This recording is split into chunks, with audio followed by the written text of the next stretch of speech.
Auto union के चालकों ने विभिन्न मांगों को लेकर कलेक्ट्रेट पर किया प्रदर्शन। ऑटो यूनियन से जुड़े भगवती लाल साहू ने बताया कि कुछ दिन पूर्व जिला कलेक्टर ने आदेश निकाला था कि ऑटो चालकों को वर्दी पहनना अनिवार्य है, साथ ही वर्दी पर नेम प्लेट भी अनिवार्य रूप से लगानी होगी। इसी के विरोध में आज ऑटो यूनियन से जुड़े लोगों ने जिला कलेक्ट्रेट पहुंचकर प्रदर्शन किया। साहू ने कहा कि प्रशासन की यह दमनकारी नीति है। वहीं वर्दी के संबंध में स्थानीय कोर्ट द्वारा 1996 से निषेधाज्ञा लगाई गई है।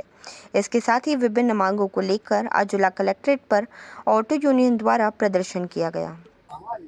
आज दमनकारी नीति के विरोध में जो वर्दी और नेम प्लेट प्रशासन और पुलिस लगाना चाहती थी और हमारे पास न्यायालय का सक्षम न्यायालय का जो संज्ञान आदेश है स्थायी 96 में लिया, वो आज हमारे जिलाधीश महोदय ओसवाल साहब और आदरणीय एसपी साहब को बताया और एसपी साहब से निवेदन किया गया कि जब तक हमारी वाजिब मांगे नहीं मान ली जाती और हम सभी ऑटो रिक्शा चालकों को एक जगह इकट्ठे करके और आप वहां नहीं पधार जाते और सबकी समस्या आपने नहीं सुन लेते और हमारी समस्याओं का समाधान नहीं कर लेते, तब तक हम वर्दी नेम प्लेट नहीं लगाएंगे।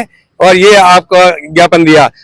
हमारे को आदरणीय कलेक्टर साहब और आदरणीय एसपी साहब ने बड़े ध्यान से सुना और उन्होंने बड़े ध्यान से हमारे को समझाया क्या हमारे को उदयपुर को चलाना है। उदयपुर में जो टूरिस्ट आते हैं उन टूरिस्ट को और उदयपुर की पब्लिक को और यहाँ पे आने वाले हमारे अतिथियों को बहुत अच्छी सेवाएं देनी है। इसी के संदर्भ में हमारी यूनियन एसपी साहब को और जिलाधीश महोदय को और सरकार को पूरा साथ और समर्थन देते हुए हम एक ही संघर्ष समिति बना रहे हैं। सारे उदयपुर के ऑटो यूनियन एक मिलके एक ही संघर्ष समिति बना रहे हैं और उस संघर्ष समिति के बैनर तले आदरणीय एसपी साहब और कलेक्टर साहब को बुलाएंगे, आमंत्रित करेंगे और एक बहुत बड़ा जबरदस्त मंच रखेंगे और उसमें उनकी जो बात कहेंगे जो उदयपुर की पर्यटन व्यवस्था सुधरे, उदयपुर को पर्यटन व्यवस्था को अच्छा हम काम दे सके और यहाँ पर उदयपुर का नाम विदेशों में और विश्व में प्रचलित हो और उदयपुर में ऑटो चालकों का नाम ऐसा हो कि उदयपुर के ऑटो चालक ईमानदार हैं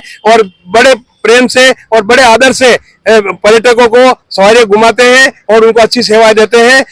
और कई समस्या हमने आपको दी है, जैसे हमारे बच्चे इंग्लिश मीडियम में पढ़े, ऐसी जो हमारे भी बच्चे आईएएस बने, अफसर बने, ऐसी समस्याएं हमने उनके सामने रखी है। उसके लिए बहुत सारा आपको करना पड़ेगा, जिलाधीश महोदय को, कलेक्टर साहब को और सरकार को। और ये मांगे हमारी जब तक उचित मांगे मान नहीं ली जाती तब तक वर्दी और मीटर और नेम प्लेट नहीं लगाएंगे और नहीं चलेगी।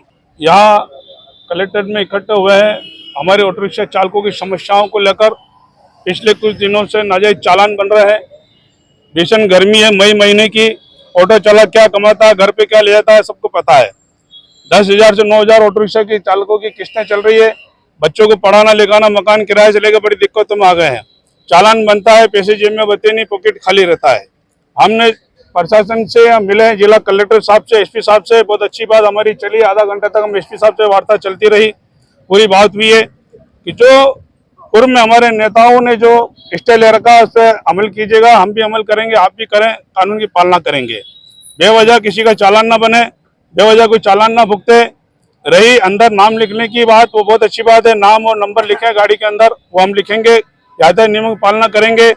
इसके पश्चात हमने एक बात रखी है कि जो शहर में चलती है सिटी बसें लदालद भर के, उसके विरुद्ध कार्रवाई क्यों नहीं होती है? जब 15 से 50 ऑटो वालों की सवारियां खुद भर के ले जाते हैं, ऑटो वाला खड़ा रह जाता है। सिटी बसों पे कार्रवाई हो जो पूरी क्षमता से ज्यादा सवारी बैठा के चलती है।